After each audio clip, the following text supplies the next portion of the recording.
Boom. The ground trembled under my boots, a low rumble echoing through the pines as I stood frozen on my mountain property in the heart of Colorado's rugged wilderness. My heart jackhammered in my chest as I stared at the wreckage before me. Pile of splintered wood and twisted metal where my barn used to stand. I'm Jake, a part-time farmer and full-time lover of this quiet, untamed corner of the world.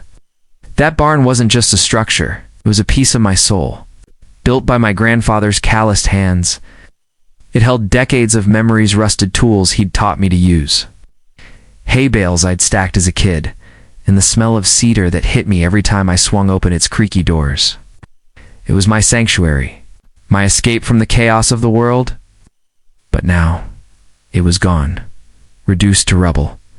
I stumbled forward, kicking through the debris, my breath catching as I spotted the shattered remains of my grandfather's old hand-carved workbench. My mind raced. This wasn't an accident, no storm, or wildfire could have done this. The destruction was precise, mechanical. Tire tracks, deep and wide, gouged the earth nearby, leading down the hill toward the glittering lights of the new lakefront resort owned by my neighbor, Karen. My stomach churned. I'd heard whispers about her ruthless expansion plans. Her vision to turn our sleepy valley into a tourist trap for city folks chasing Instagram-worthy vacations. But bulldozing my barn? That was a declaration of war. I marched down the rocky path, fists clenched so tight my knuckles whitened. The air was crisp, tinged with pine and the faint hum of Karen's resort, a sprawling complex of glass and steel that looked alien against the natural curves of the valley. Her guests sipped overpriced cocktails on a manicured lawn, oblivious to the destruction she'd caused. I spotted her near the lake's edge, her blonde hair pulled tight in a bun, barking orders at a crew of workers in neon vests. "Karen?" I shouted, my voice cutting through the chatter. She barely glanced up, her eyes flicking over me like I was a smudge on her designer sunglasses. "Your equipment destroyed my barn," I said, pointing back up the hill. She smirked, folding her arms. "Progress, darling. That old shack was an eyesore. File a complaint if you're so upset." Her tone dripped with condescension, like I was some backwoods nobody who didn't matter. My blood boiled, a hot surge that made my temples throb. I took a step closer, lowering my voice. "That shack was my family's legacy. You had no right." She shrugged, turning back to her workers as if I were invisible. "Talk to my lawyers," she tossed over her shoulder before striding away. I stood there, rooted to the spot, her dismissal burning hotter than the summer sun. This wasn't just about a barn, it was personal. Karen thought she could roll into our valley, throw her money around, and erase anything that didn't fit her shiny vision. She didn't know me.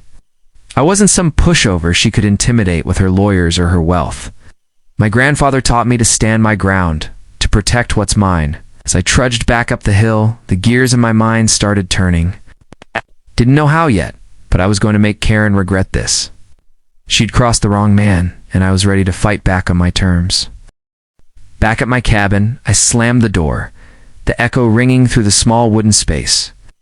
My dog, Rusty, tilted his head, sensing my agitation. I poured a strong coffee, its bitter aroma grounding me, and spread out the property records on my kitchen table, the papers yellowed from years in my grandfather's old trunk. My land, perched high on the mountain, held something Karen needed, a small, crystal-clear stream that bubbled up from a spring on my property. It wound its way downhill, feeding the sparkling lake that was the heart of her lakeside luxury resort. Without that water, her resort was just an overpriced lodge on a patch of dirt. That stream was my leverage. I needed to know my rights. I grabbed my phone and called Tom, a local lawyer and childhood friend who'd spent his summers fishing these streams. His voice crackled over the line. "Jake, you okay? Heard about the barn?" Told him everything in smugness. "The bulldozed barn, the tire tracks. She thinks she can push me around," I said, pacing. Tom listened, then dropped a bombshell. As the owner of the spring, I had legal control over the stream's flow, provided I followed environmental regulations. "You could divert it," he said, a grin in his voice. "Just keep it legal. Or she'll bury you in court." The idea hit like lightning. Karen's empire depended on my water. If She wanted to play dirty. I'd hit her where it hurt, her wallet. I spent hours poring over the property records, tracing the stream's path. It originated in a mossy pool on my land, fed by an underground spring. The deed was clear. My family had owned this water source for generations. Karen's Lake, her resort, her entire business model relied on something I controlled. Underestimated me, thinking I was just a hillbilly farmer with no fight in him. But my grandfather taught me to stand my ground, to protect what's mine. I wasn't about to let her steamroll me. I grabbed a notepad and started sketching. The plan was simple, but devastating. Redirect the stream into a dry gully on my property, starving her lake. It wasn't enough to just dream. It needed to execute it flawlessly. I called Old Man Jenkins, a grizzled neighbor who'd been feuding with Karen over her noisy construction crews. "Chick, you talking her down a peg?" he chuckled when I explained. He offered his backhoe, a beat-up but reliable machine, free of charge. "Give her hell," he said.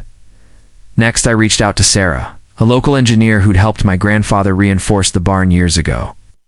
Over coffee at her cluttered office, she studied my rough sketches. "You're crazy, Jake," she said, but her eyes sparkled. "The doable, though. Divert the stream here," she pointed to a gully on the map, "and it'll stay on your land. Yes. Just file for an irrigation permit to cover your ass." She walked me through the technicalities, flow rates, erosion risks, and how to build a small dam without tripping environmental laws. Her expertise was gold. Wasn't just winging it anymore. I spent the next few days gathering supplies. I drove to the hardware store in town, loading my truck with concrete blocks, rebar, and heavy-duty pipes. The cashier, a kid who'd grown up fishing in Karen's Lake before it was hers, gave me a knowing nod. "Heard about your barn? Show that lady who's boss." Word was spreading, and the valley was watching. I felt the weight of their support, but also the pressure. If I screwed this up, Karen's lawyers would pounce. Back home, I walked my property, mapping the stream's path with Rusty trotting behind. The gully Sarah suggested was perfect, deep, rocky, and well within my boundaries. Redirecting the water there would keep it legal while draining Karen's Lake. I stood by the spring, its gentle gurgle, a reminder of what was at stake. This wasn't just about revenge. It was about justice.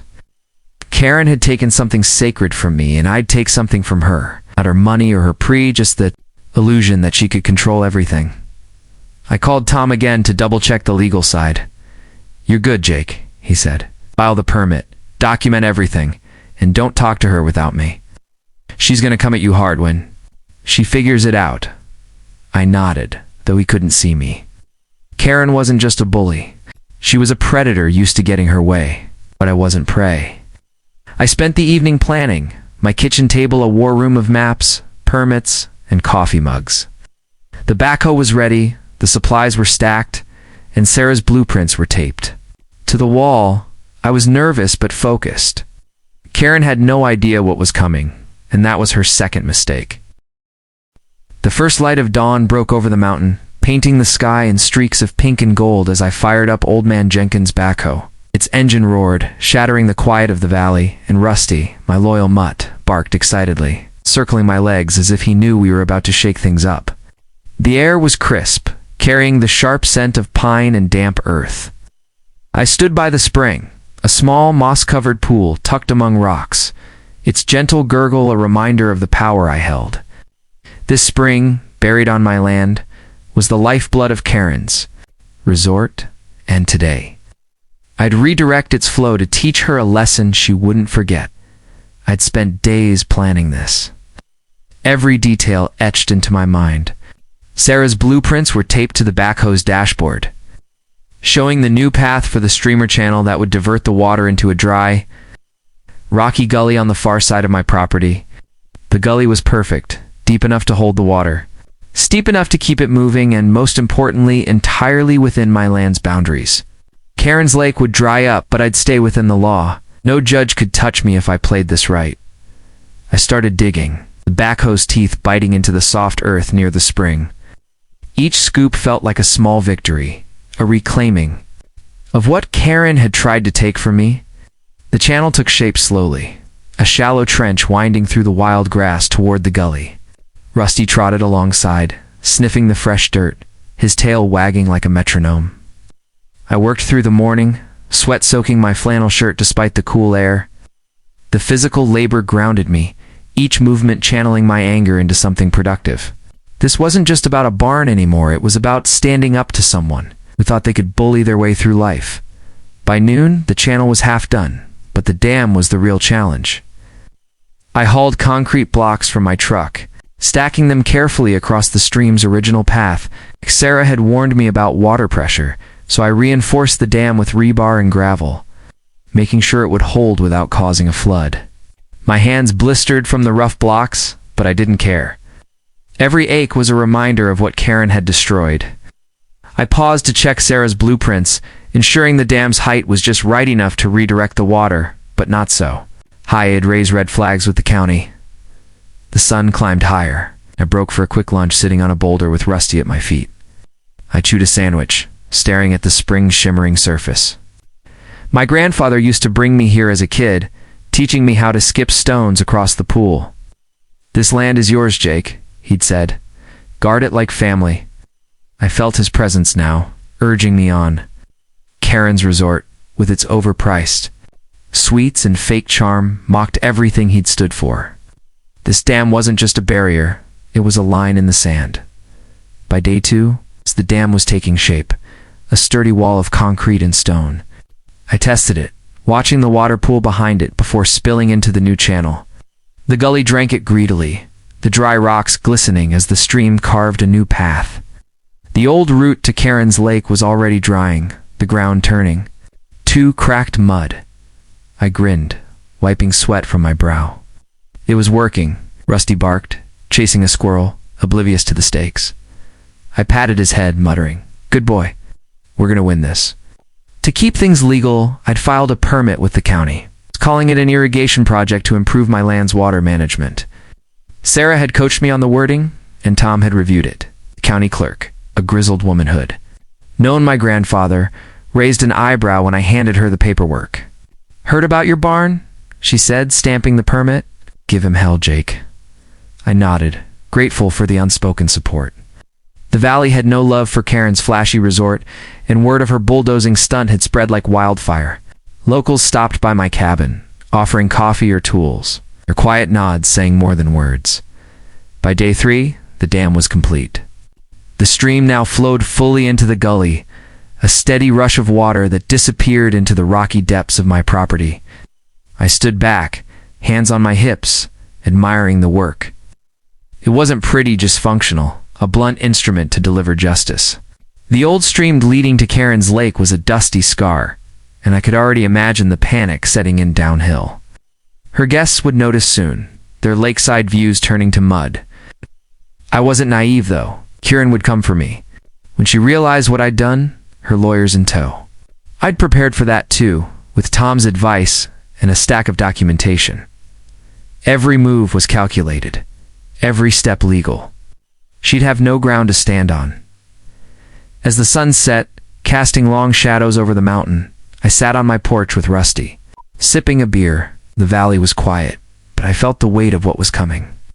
Karen's empire was about to crack, and I was the one wielding the hammer. I didn't want destruction, just balance. She'd taken something from me, and I'd take something from her. The next move was hers, and I was ready. The first sign of trouble came 6 days later, like a slow-rolling thunderclap. I was sipping coffee on my porch, Rusty sprawled at my feet, when I noticed a flurry of activity downhill. Karen's resort, usually a hive of polished guests and bustling staff, looked chaotic. A delivery truck peeled out of the parking lot, kicking up dust, and a group of tourists stood by the lake's edge, pointing and snapping photos. I grabbed my binoculars, focusing on the water or what was left of it. The once sparkling lake was shrinking, its edges receding into a muddy, cracked mess. The stream I'd diverted had done its job, and Karen's lakeside luxury was turning into a swamp. Social media lit up like a wildfire. Guests posted scathing reviews on X, paid $500 a night for a mud pit. One read, with a photo of the lake's murky remains. Another user at Mountain Mama 23 tweeted, "Karen's resort is a scam. Where's the lake? #ripoff. I scrolled. Through the posts on my phone, a grim smile spreading. The hashtag Karen Lake Fail started trending locally, with tourists sharing drone footage of the shrinking shoreline. One video, captioned "From Paradise to Puddle," had over 10,000 views by noon. Karen's carefully curated brand was unraveling, and I hadn't lifted a finger since building the dam by day 7. The resort's polished facade was cracking. I drove into town for supplies and overheard locals at the diner buzzing about the lake disaster. Betty, the waitress who'd known my grandfather, slid me a free slice of pie. "You're a hero, Jake," she whispered, winking. "Woman's been fleecing folks for years." I shrugged, but inside, I felt a surge of pride. The valley had no love for Karen's high and mighty attitude, and my stand was becoming their stand. That afternoon, Karen came for me. I was checking the dam when I heard her SUV screech up my dirt driveway, gravel crunching under her tires. She stormed out, red-faced, her designer heels sinking into the mud. "You're ruining my business," she screamed, jabbing a manicured finger at me. Her voice echoed off the pines, startling a flock of birds. Rusty growled, hackles up, but I patted his head to calm him. Leaning on my shovel, I kept my voice steady. "Funny how actions have consequences, Karen. You bulldozed my barn." I redirected my stream. Eyes widened, realization hitting. "You can't do this. I'll sue you into oblivion." She spat, pacing like a caged animal. I crossed my arms, unfazed. "Go ahead. My permits are filed, my land's mine, and that water, it's mine too." I'd prepared for this moment. Tom had coached me on every angle my irrigation project was legal, and her bulldozing stunt was textbook trespassing and property damage. She had no leverage. Her face twisted, a mix of fury and panic. As she realized she was cornered, Karen tried to rally the town against me, spinning a tale of me as a spiteful hermit sabotaging her community-enhancing resort. She posted a glossy statement on her resort's website, claiming I was disrupting local tourism out of greed, but the valley wasn't buying it. At the hardware store, Old Man Jenkins slapped my back, chuckling. "Saw her little PR stunt. Nobody's fooled." Locals started sharing their own Karen stories on overcharging vendors, strong-arming landowners, even trying to bribe the county to fast-track her permits. One post from @ValleyTruth read, "Jake's just doing what we all wish we could, #TeamJake. By day 10, the resort was hemorrhaging money. Bookings plummeted as tourists canceled, spooked by the online backlash. Yelp reviews tanked, with 1-star ratings piling up. False advertising. No lake, just mud. Karen's staff scrambled, offering discounts and free spa packages, but the damage was done. A local news crew showed up filming the muddy lake bed and interviewing disgruntled guests. I watched the segment on my laptop, Rusty snoring beside me. The reporter mentioned a property dispute but didn't name Meadham's advice to stay. Low-key had paid off. Karen tried one last desperate move. A cease and desist letter from her lawyers. Delivered by a nervous courier. I handed it to Tom, who laughed as he read it. "This is a bluff," he said over the phone. "They've got nothing. Keep that dam up, and she'll crack." I trusted him. Every night I checked the dam, ensuring it held strong. The gully on my land was now a thriving stream, watering wildflowers that hadn't bloomed in years. It felt right. It's like I was honoring my grandfather's land while teaching Karen a lesson. The community's support grew bolder. Neighbors dropped by with beers, sharing stories of Karen's antics. One, a farmer named Luis, told me she'd tried to buy his land for half its value, calling it charity. Another, a diner owner, said Karen's staff had stiffed her on catering bills. The valley was fed up, and my fight was their rallying cry. I didn't want to be a hero, but I wasn't backing down. Karen's empire was crumbling, and I held the key to its survival. The next move was hers, and I was ready for whatever she threw at me. The air was thick with tension as the second week of Karen's downfall unfolded. I stood on my porch, Rusty sprawled at my feet, watching the sun dip behind the pines. The valley was quiet, but I could feel the storm brewing downhill. Migrants. resort, once a beacon of glitzy excess, was unraveling faster than a cheap sweater. Her lake was now a pathetic, muddy crater, and her guests were fleeing like rats from a sinking ship. Social media was relentless sex posts piled up with hashtags like hashtag Karen Lake Fail and hashtag Justice for Jake. While Yelp reviews painted her resort as a cautionary tale, I'd won the battle, but I knew Karen wouldn't go down without a fight. She was a predator, cornered and desperate. And I braced for her final move. It came on a crisp morning, the kind where frost clung to the grass and my breath hung in the air. I was checking the dam, ensuring it held strong, when I heard the crunch of tires on my dirt driveway. Karen's sleek SUV rolled up, but this time, she wasn't alone. A man in a crisp suit, her lawyer, no doubt stepped out with her, clutching a briefcase. Rusty growled, sensing the shift in the air, but I patted his head and leaned against the dam, my heart steady. Karen's face was a mask of barely contained fury, her usual smugness replaced by something raw, almost frantic. "What do you want, Jake?" she asked, her voice tight like a wire about to snap. I crossed my arms, letting the silence stretch. This was the moment I'd been waiting for, the moment she realized she wasn't in control. "My barn," I said, slow and deliberate. "You destroyed my family's legacy without a second thought. Now your lake's dry and your resort's dying. So yeah, I've got demands?" Lawyer shifted uncomfortably, but Karen's eyes narrowed, calculating. "Laid it out. Rebuild my barn exactly as it was, down to the cedar beams. Pay for every cent of damage, including my grandfather's workbench. And post a public apology on her resort's website, admitting her trespassing and destruction. No negotiation, no compromise." Karen's jaw clenched, her fists balling at her sides. "You're blackmailing me," she hissed. I shook my head. "I'm giving you a way out. You want your lake back? Meet my terms." Her lawyer whispered something, but she waved him off, pacing the dirt. I could see the gears turning. She knew her business was on life support. Bookings had plummeted to near zero, with cancellations flooding in daily. A local news outlet had run a scathing story. Resort's lake vanishes amid local feud. And the comment section was a bloodbath of support for me. The valley had turned on her, and she was running out of moves. For 2 days, she stalled, sending her lawyer back with counteroffers, partial repairs, a cash settlement. No apology. I rejected everyone. Tom, my lawyer friend, was my rock, reviewing each document with a fine-tooth comb. "She's got nothing, Jake," he said over coffee at my cabin. "Her trespassing is a slam dunk in court, and your permits are bulletproof. Hold the line." I did. The gully on my land was now a thriving stream, watering wildflowers and proving my point. This was my land, my water, my fight. On day 3, Karen cracked. She showed up alone, no lawyer, no bravado. Her designer coat muddy from the trek up my hill. "Fine," she said, voice barely above a whisper. "I'll do it. All of it." We sat at my kitchen table, Rusty snoring by the fire, and drafted a contract with Tom on speakerphone.